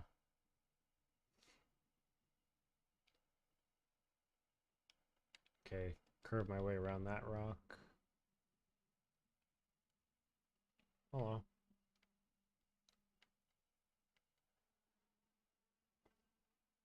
What the hell? I just heard the worst car horn I've ever heard in my life. That thing sounded like it was dying.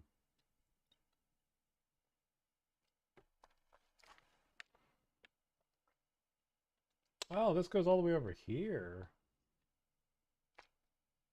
I didn't know that.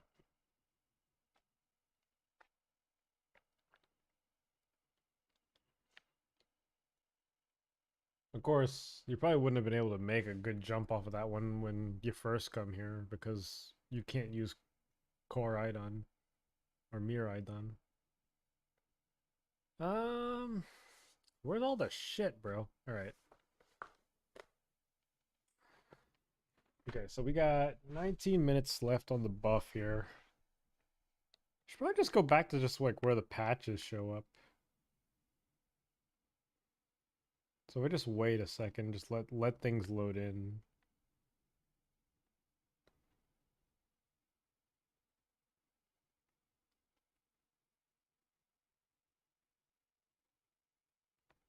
Okay.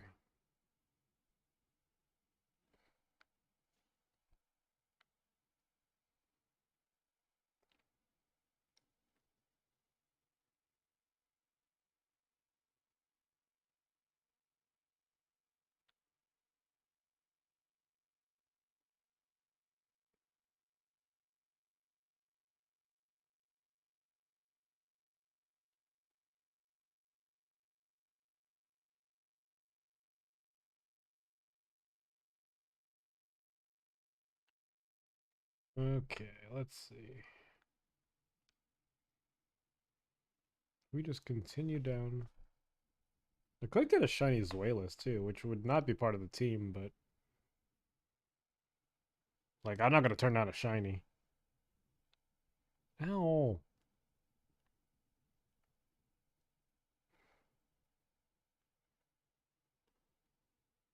Damn it, one of you evolve. Or not evolve, but one of you be shiny.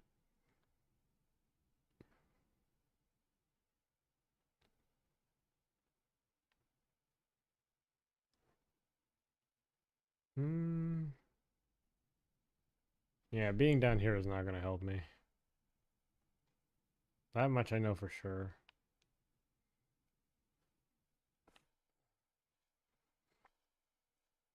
Toxel probably would have been the easier one. Because I know where to find a Toxel. It's actually like really close to like the second route in the game.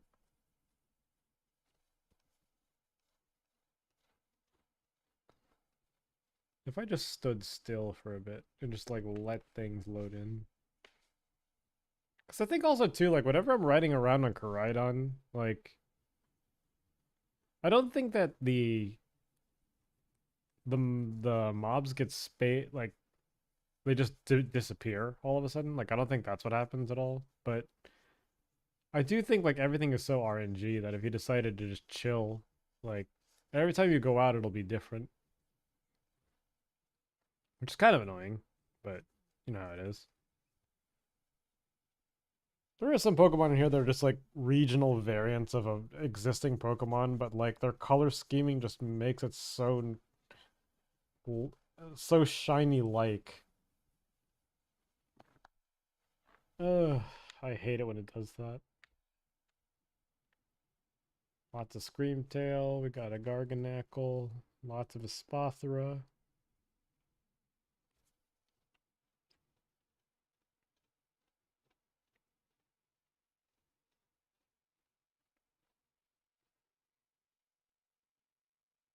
Okay, we're back at this part.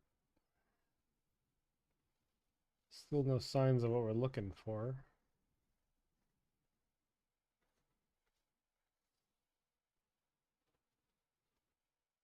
Oof, boy oh boy. Where are all the Gibbles, Gabites, and Garchomps? Still have half of the buff to go. I feel like I have to walk slower.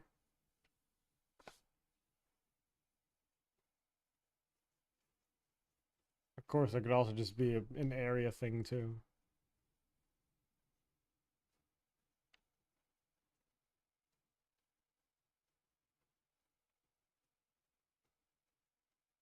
Alright, so lots of Gen 1 Pokemon in the tunnel here.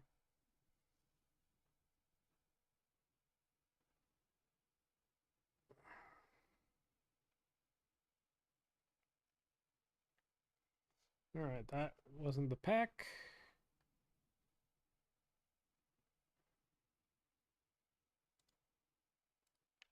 Ah, shit. I ran into Brute Bonnet. Ow. Dang it. No, not that one. Oh, God.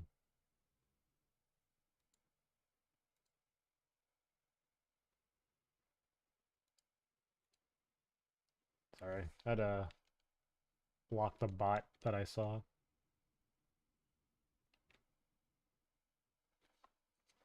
Alright, so back to what we were doing.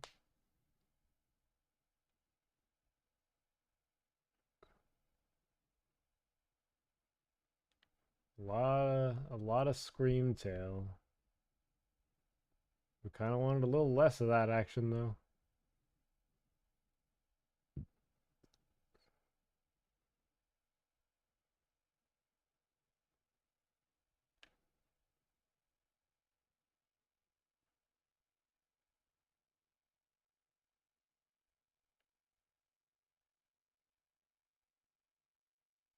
Hmm.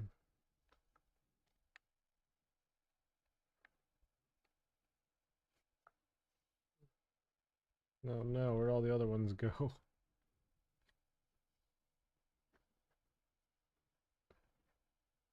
I wish when like you got like a level 3 buff, like it would just make all the ones that aren't that level disappear. Like the repellent is so good they moved out of like the stratosphere.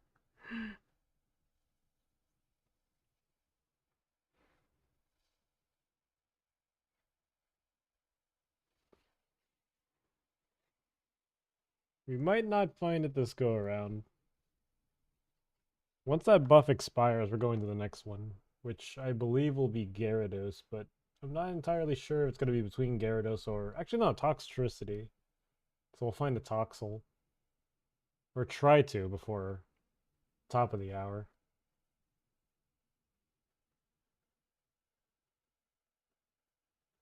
We still have 12 minutes.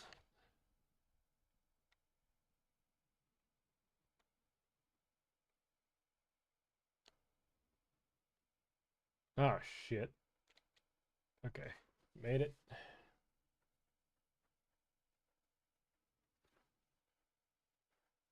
All right, so it started off strong. We're kind of peaking here though. Definitely starting to see a little bit of a slowdown.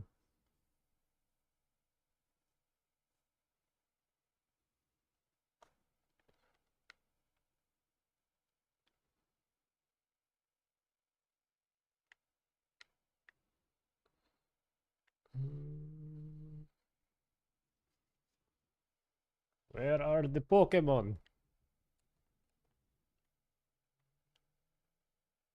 It took me forever to realize that the thing on the wall was actually a Glamora. I thought it was just like part of the environment. The non-playable environment, I should say.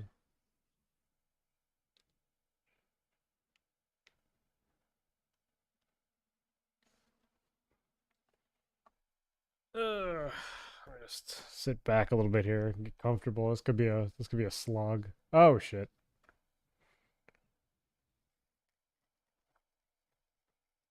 Limit. We're gonna run.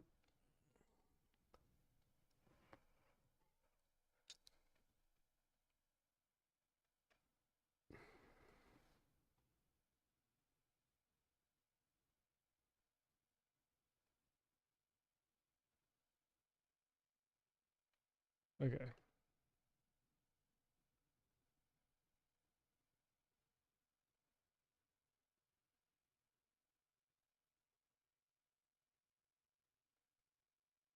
Oh shit. I was legitimately looking away for a sec. Get this one out of here.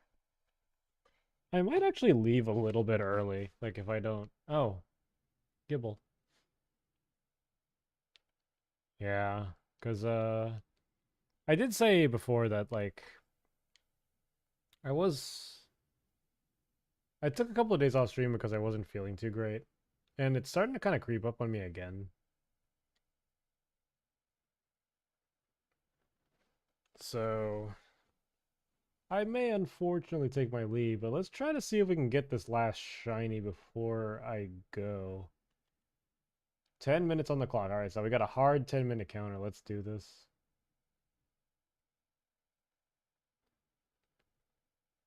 I will say that this game is like the most interesting for shiny hunting though. Like it just feels so good.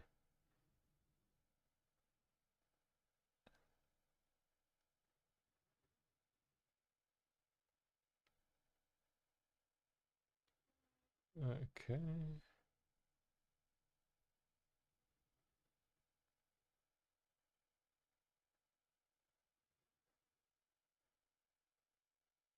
Is it closer to the mouth of the cave?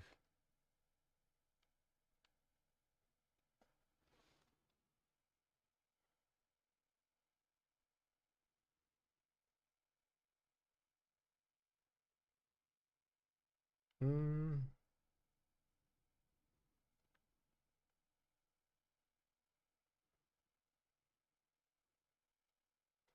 Nope, not yet, not yet.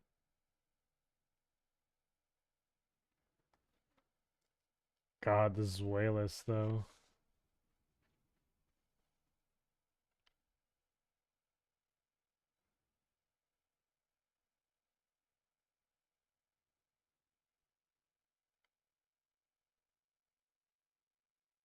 Alright.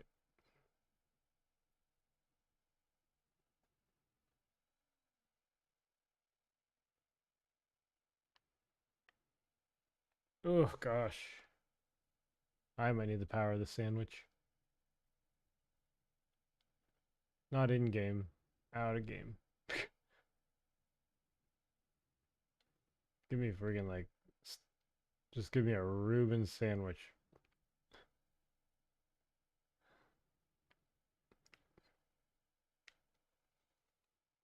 Um,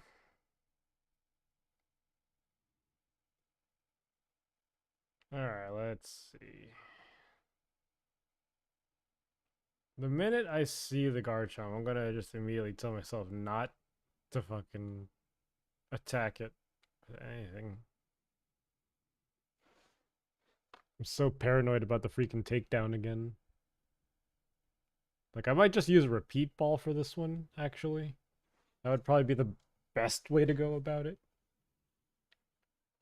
Problem is, I also don't know what a shiny Gabite looks like either. So I could have been passing like a shiny Gabite the whole time and just been stupid. Because I'm just too busy looking for the Gibble.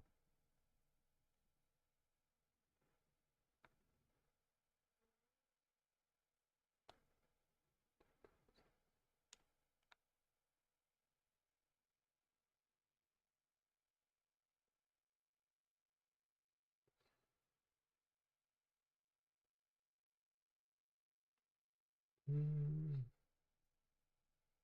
I'm trying to think in my head if there's like another good spot. Oh god. Not the Dunsparce.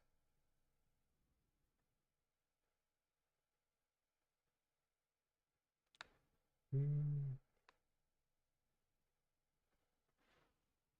Eh. Yeah, we're getting comfy here, boys. No, no, no, no, no. We're not comfy anymore. We're not comfy anymore. I didn't mean it. I didn't mean it. All right.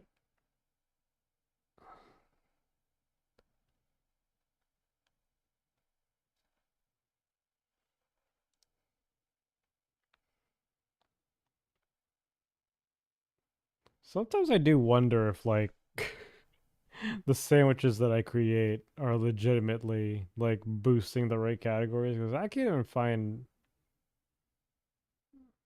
like it's not that I can't, but like the amount of people. No, no, no, no, no. What the hell is that? Oh, it's a scream tail. I had a thought in my head, but I have completely lost it now because of that scream tail chasing me around. No, I didn't want that.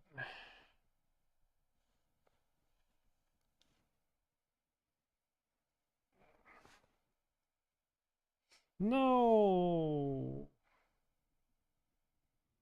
Maybe if I killed one of these, it'll start boosting my chances. I should just be. I needed to kill like all of the good bites to kind of start boosting my chances. All right, kiddos. I'm sorry, but this is for science. Oh shit.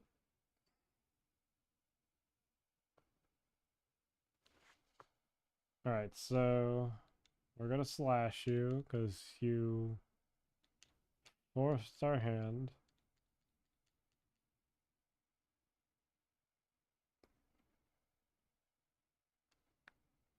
Okay.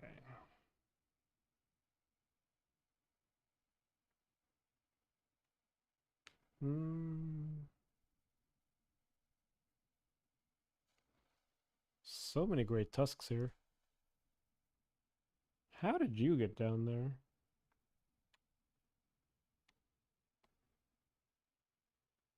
All right, I kill you.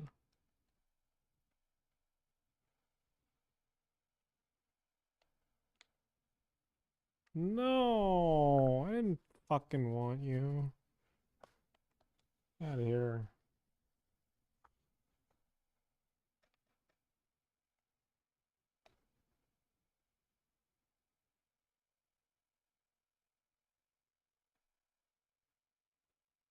Okay.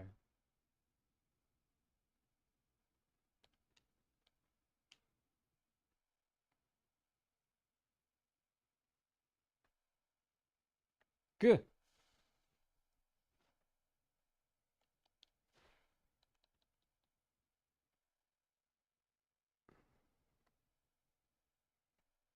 I'm not gonna lie. A lot of me is like daydreaming right now because I'm so tired.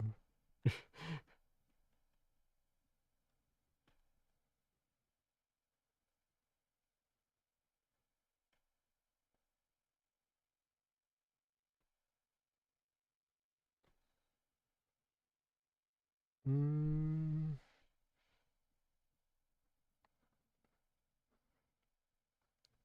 Garganackle is surprisingly fast for being 700 pounds. Where is that damn... You know what? We're fighting for this.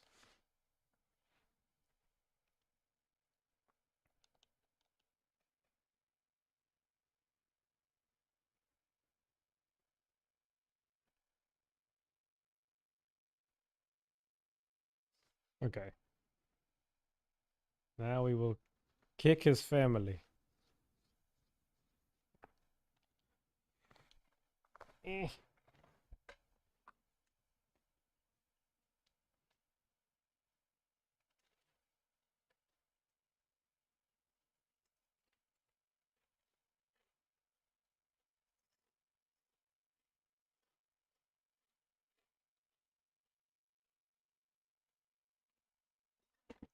All right.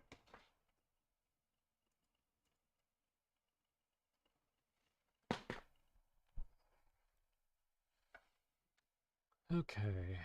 What do we got here? You.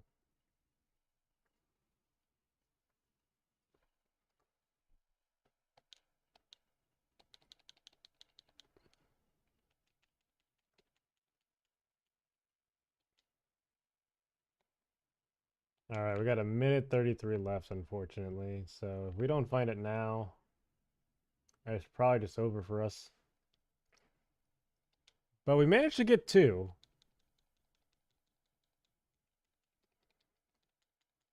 Hurry it up, hurry it up. So it's gonna be a shorter stream for today. I'm gonna go get ready to watch the Game Awards. Maybe take a little nap beforehand. Because I am tired.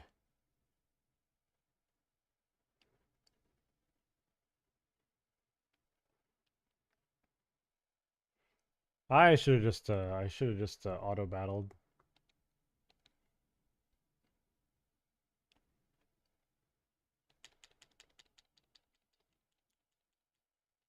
I keep running into them, dude.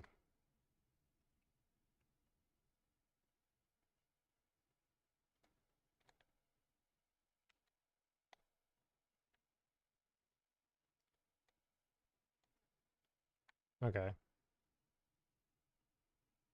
I think that might be the end of our buff here. 19 seconds.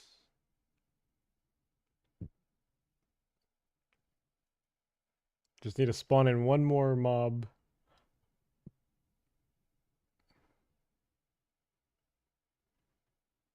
And just hope. Oh, it's not gonna happen. Alright. Well, that didn't go as planned, but we did get the other two at least. Raichu.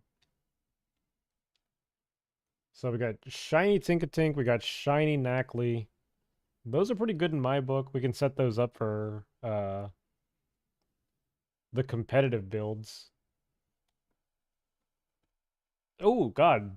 I need to save before things go really bad. All right, so that's going to be the stream for today. A shorter stream, yeah. Like, I'm still trying to get back in the rhythm of it. Might try to get back to it this weekend. Ugh, once I get, like, a little bit more rest. Because right now I'm averaging quite a shitty amount of sleep, actually. Maybe about, like, 4 hours of sleep a night. Maybe less. My sleep schedule's been so out of whack recently. So I will take my leave of you for now. For those of you who are going to be watching the Game Awards, I do hope that you enjoy. Hopefully we get to see like a bunch of good reveals, and I do hope Stray wins something. I'm pretty sure they will. I'd like to see it win a big category, but that's up to the people. Apart from that, have a great rest of the night, and I will see you guys next time.